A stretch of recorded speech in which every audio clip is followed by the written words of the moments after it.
Hello everyone, welcome back to another EchoBricks video. So in today's video, we are going to be, of course, Imperial Crosshair, yes. I can remember what I'm reviewing.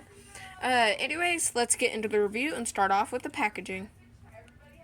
Okay, so first, of course, it's the maroon Bad Batch color that goes around, has its artwork. This connects to Admiral Rampart. I will connect it in the end, showcasing him at the end, Imperial Crosshair. Put that in parentheses so you know. Hasbro, and then also 4+. I doubt any 4-year-olds would even like this. And then Star Wars The Black Series logo, back, a bunch of legalese, warnings. And then, of course, Crosshair is number 9 in the Bad Batch series. And then I will read his bio. Sorry if you can't see it.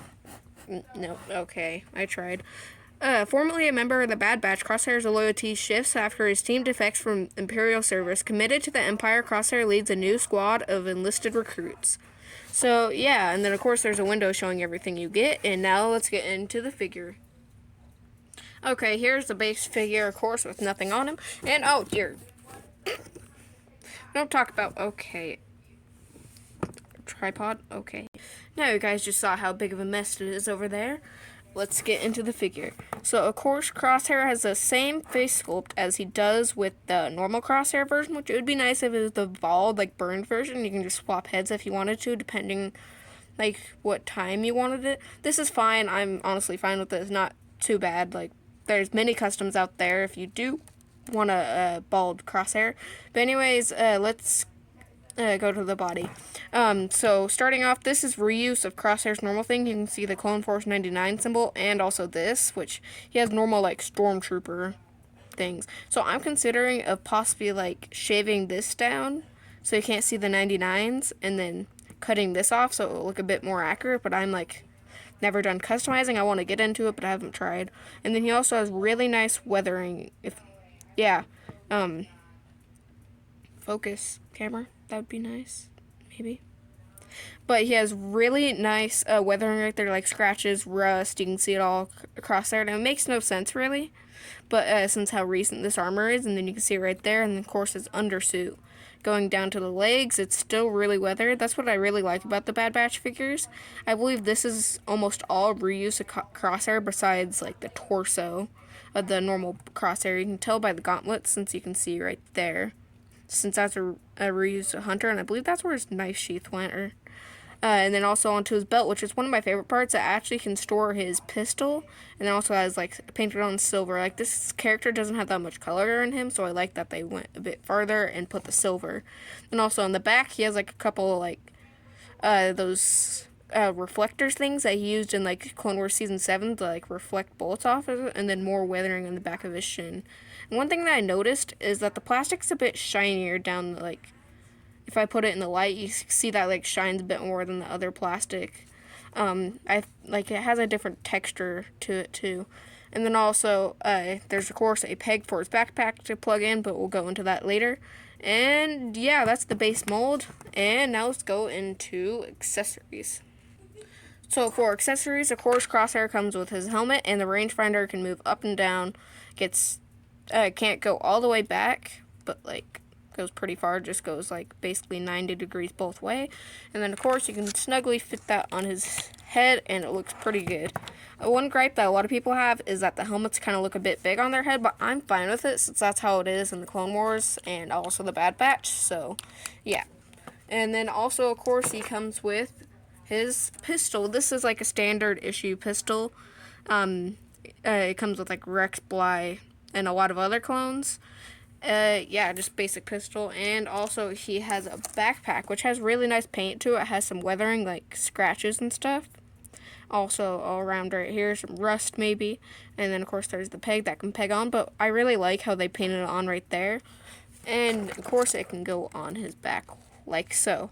And it fits in kind of snugly, like if you shake it around too much. Okay, I just give up.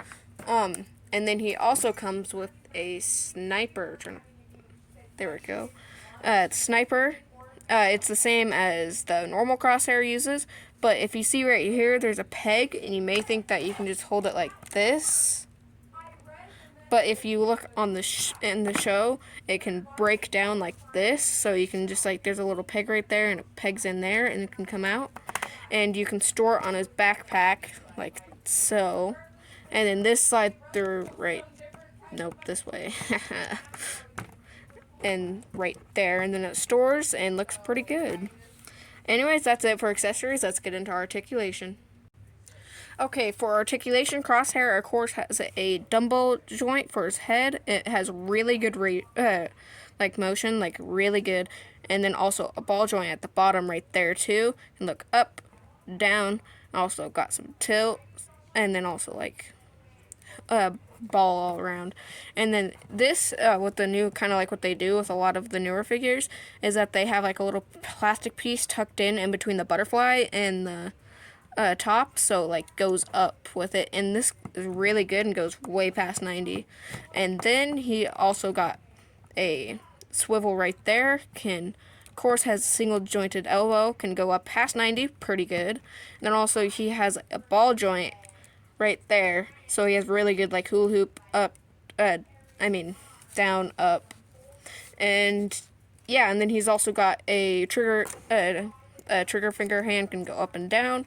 And he's also got this hand, which can go side to side. And then going down to his legs, he can go up pretty good. And then if you like slowly turn it, you can make it up go a tiny bit more if you like that. And then he's also got the knee, single jointed knee, pretty good. And then you go down to the foot. The foot can go forward and then also back, pretty good. And I think that's about it for articulation. Let's get on to the overview, height, and poses. And here's the figure overall with all his accessories on, which one thing that's really nice about this figure, all of his accessories can store. Like you can't take off the helmet and store it somewhere, but like, anyway, sorry about the bad lighting, but yeah, let's do some poses. Here's pose 1. I love staying here and doing poses all day, but we gotta get on with the review since that's what you guys are here for. But if you guys want to see more poses with this guy, I'm gonna be doing probably a ton, especially since my Bad Batch pre-orders are probably gonna be going in this month. But yeah, let's do the height comparisons and also his height. And yeah, go check out my Instagram. It is at Echo Bricks, and I will put a link down in the description. But let's get on with the review. So Crosshair stands about 6.1.5 inches to the top of his head. And let's do some size comparisons now. Here is Crosshair compared to Tech. He is slightly taller than Tech, of course, since he's slightly slimmer and taller in the show too. Let's compare him to a couple others. He is also slightly taller than Admiral Ramparts. If you haven't seen that review already, go check it out. And then compared to the Elite Squad Trooper, then the Elite Squad Trooper is basically the same size as Crosshair. May not look the same size at this angle. But anyways, let's end the video. But anyways, that's the end of today's video. Please like, subscribe, comment. All helps out a lot. And yeah, make sure to go check out my Instagram to see more pictures of this guy, including Tech 2. But anyways, I hope you guys have a great rest of your day or night or whatever time it is where you guys are. But anyways, see you guys in the next video. Peace.